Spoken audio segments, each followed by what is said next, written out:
बच्चों 10th class पाठ संस्कृत में पाठ 5 के बचे हुए श्लोक पहेलियाँ रीड करेंगे। कम सज्ज जाघान कृष्णा का शीतल वाहिनी गंगा के द्वार पोषण रता कम बलवंता न बाधते शीतम। अर्थात श्री कृष्ण ने किसको मारा? कहा संघान कृष्ण ने किसको मारा था? तो है कंस। का शीतल वाहिनी गंगा, और शीतल वाहिनी गंगा जो है वो कहाँ से बहती है? काशी। के द्वापर पोषणता, अर्थात हमारा पोषण कहाँ से होता है? तो वो होता है किसान द्वारा, खेतों से। और लास्ट है आपका बलवंता न बाधते शीतम। शीतकाल किसको पीड़ित में कौन पीड़ित होता है? वो होता है किसान। कम्बल वाले को शीत पीड़ित नहीं करता। 7वां केशवम पतितम दृष्ट्वा द्रोण हर्षमुपागता रुद्रीन कौरव सर्वे हा केशव केशव। अर्थात कृष्ण को गिरा हुआ देखकर द्रोणाचार्य प्रसन्न हुआ, कौरव सभी रोने लगे केशव केशव। तो इसमें केशव जल में जो एक लाश थी जो बंधा हुआ है उसको देखकर द्रोणाचार्य प्रसन्न हुए, सभी श्रृंगार की तरह रोने लगे। लाश गई जल में लाश गई, अर्थात जल में लाश चल जाने के कारण रोने लगे। आप दो दूरगामी च साक्षरो न च पंडिता स्फुटता न च जानती सा पंडिता। अर्थात बिना पैरों के दूर तक चला जाए, साक्षात अक्षरों से युक्त होता हुआ है लेकिन विद्वान नहीं है, मुंह नहीं है परंतु स्पष्ट बोलने वाला है, जो जानता है वह विद्वान है। अर्थात इन सबका उत्तर एक ही है, वो है पत्रम। अर्थात बिना पैरों के है और दूर तक चला जाता है, और अक्षरों से युक्त होते हुए भी वह विद्वान नहीं है, मुंह नहीं है परंतु स्पष्ट बोलने वाला है, जो उसे जानता है वह विद्वान है। पत्रम। वृक्षाग्रस्य च पक्षीराजा त्रिनेत्रधारी च न च शूलपाणि त्वग्रवस्त्रधारी न च सिद्धयोगी जलम च विभिन्न घटो न मेघा। अर्थात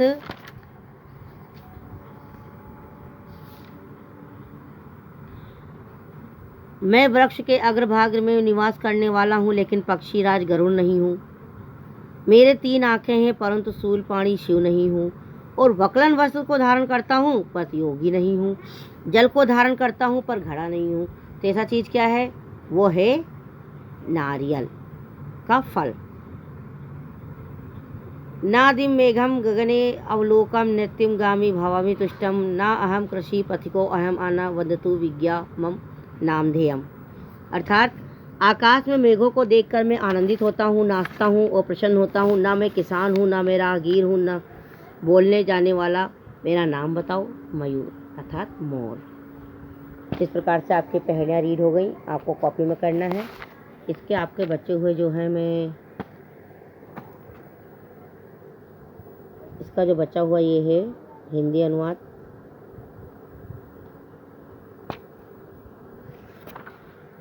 मैंने लिख दिया, इसमें देख लेना आप।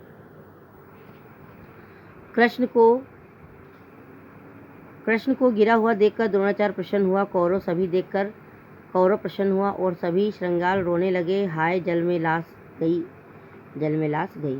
बिना पैर के दूर तक चला जाता है, अक्षरों से युक्त होते हुए भी विद्वान नहीं है, मुंह नहीं होते हुए भी स्पष्ट बोलने वाला है, जो उसे जानता है वह विद्वान है। पत्र। मैं वृक्ष के ऊपर निवास करने वाला हूँ लेकिन पक्षीराज गरुड़ नहीं हूँ। मेरे 3 आँखें हैं परंतु मैं शिव नहीं हूँ। मैं वक्लन वस्त्र धारण करता हूँ परंतु योगी नहीं हूँ। मैं जल को धारण करता हूँ परंतु घड़ा नहीं हूँ, और ना ही बादल हूँ। तो उत्तर है नारियल का फल। आकाश में मेघों को देखकर मैं आनंदित होता हूँ, नाचता हूँ, प्रसन्न होता हूँ। ना मैं किसान हूँ, ना मैं राहगीर हूँ। बोलो कौन हूँ मैं? तो मैं हूँ मयूर, मोर।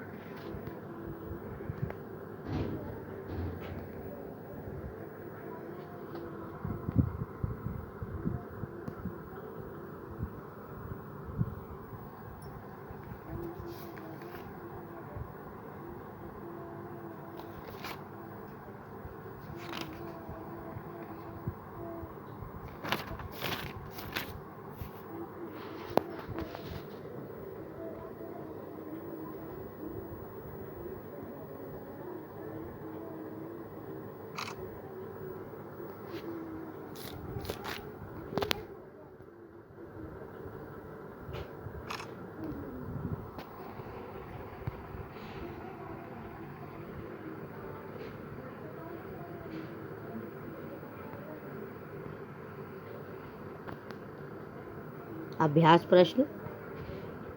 विस्तृत प्रश्न। कस्तूरी कस्मात् जायते? अमृगताय मार्गात् मृगात्। भोजनाते किं पेय? तत्कम्। भा कस्य सारम् अस्ति? रवे। सीमतीनेषु का शान्त इत्यमिति वाक्यम् आद्याक्षरो स्त सीता। त्वं दास्यामि इत्यस्य अर्थो अस्ति आ इत्युभय अपि। दासी प्लस असि दासी से इत्री संधिरस्ति यण संधि। नेच्छामि इत्यत्र संधि विच्छेदः अस्ति न प्लस इच्छामि।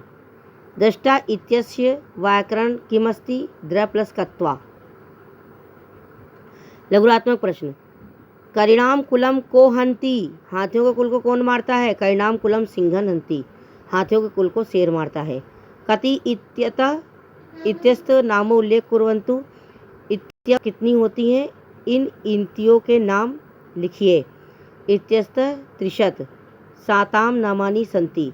अतिवृष्टि अनावृष्टि सलभ मूषकादीनां जंतूनां प्रकोप इत्या 3 होती हैं। उनके नाम हैं अधिक वर्षा होना, वर्षा न होना, टिड्डी चूहे आदि का प्रकोप।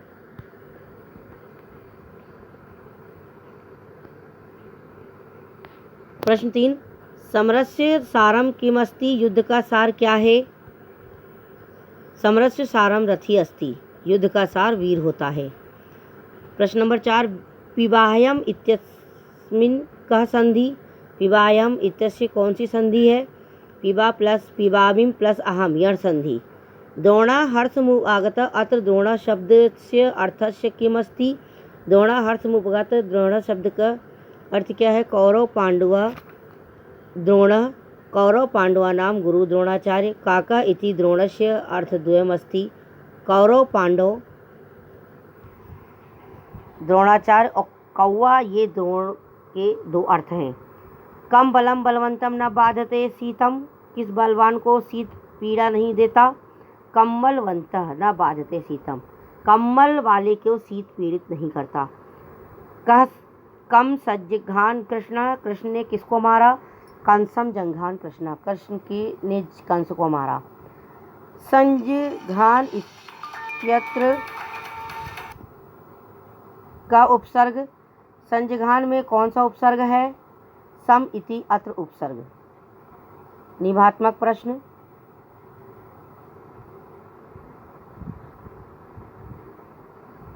ये श्लोक नंबर 2 का आपको व्याख्या वगैरह है, ये मैं आपको बाद में करा दूंगी। बस आपको यहीं तक ही करना है। Thank you.